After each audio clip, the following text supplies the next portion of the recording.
más en contacto detrás de ese pensamiento compulsivo de todo hacer, de todo ello, te pongas en contacto con esa culpa, esa rabia. ¿Eso es normal? Eso es normal y además es deseable. Es deseable.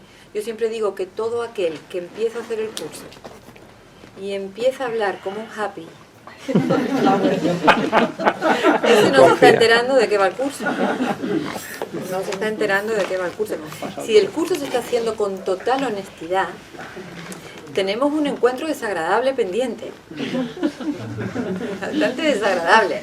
De hecho, en el curso hay un pasaje en el capítulo 31 que yo cito mucho que se llama El concepto de yo frente al verdadero ser. Y ahí habla de algo que cuando lo escuchamos, pues todos quedamos muy tocados por esto, porque nos habla de la cara de inocencia, ¿no?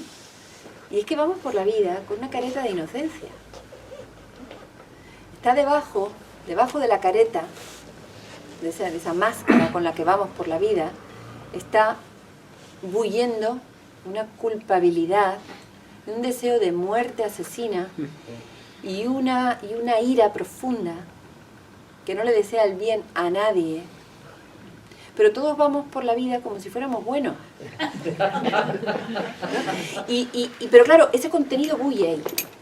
Que genera tensión.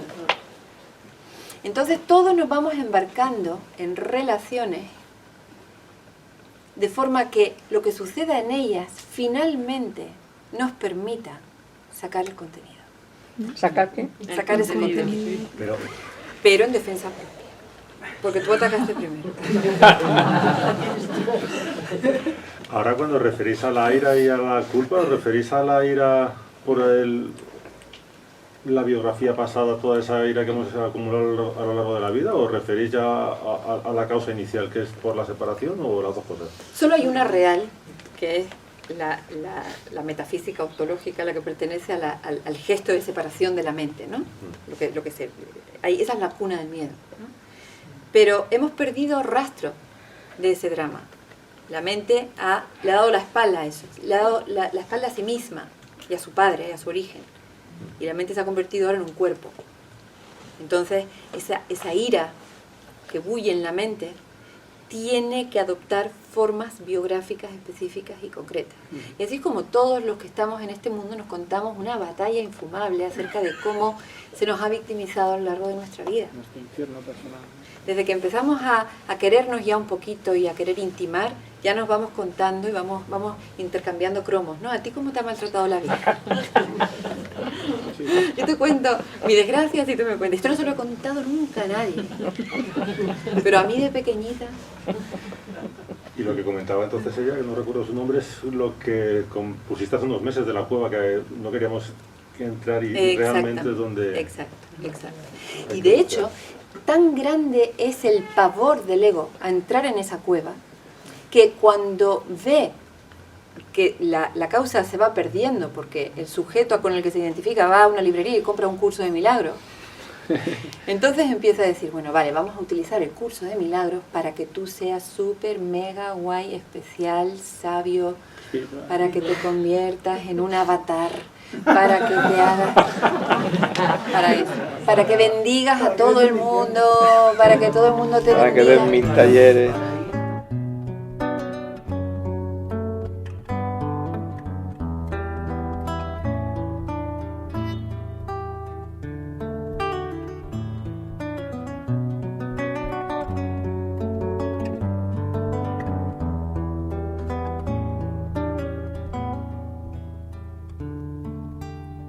Ahora que tengo el privilegio, me gustaría agradeceros que me ofrezcáis vuestro silencio más atento para que yo lo emborrone con algunos sentimientos. Hay un silencio como un niño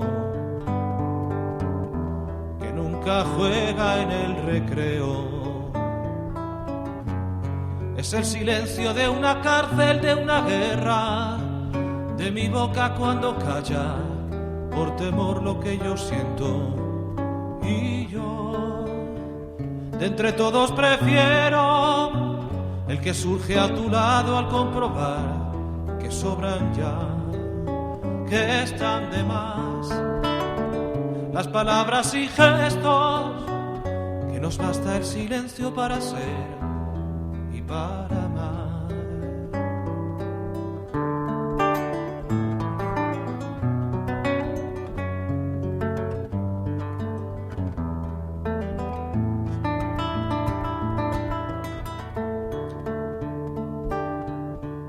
Silencio que envenena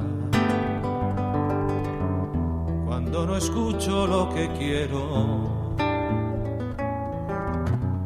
cuando es indicio de una ausencia o cuando callas y en tu mente hay una cola de implacables pensamientos y hay mil silencios divertidos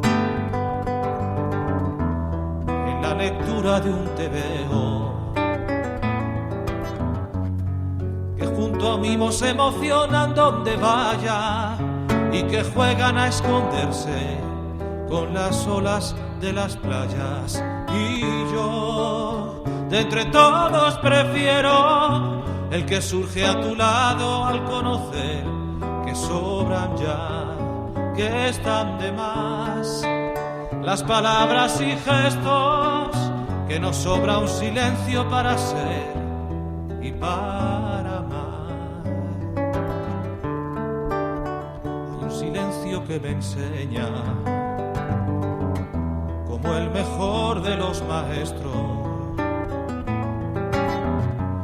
Es el silencio de mi perro de una encina o de los niños cuando duermen. Es el silencio de los muertos. Y hay un silencio cuando acaba esta canción de los silencios, que me susurra que cantar es como un premio y los premios se comparten con quien quiera merecerlos. Pues yo, de entre todos prefiero el que surge a tu lado al comprobar que sobran ya, que están de más las palabras y gestos, que nos basta un silencio para ser y para amar, para encontrar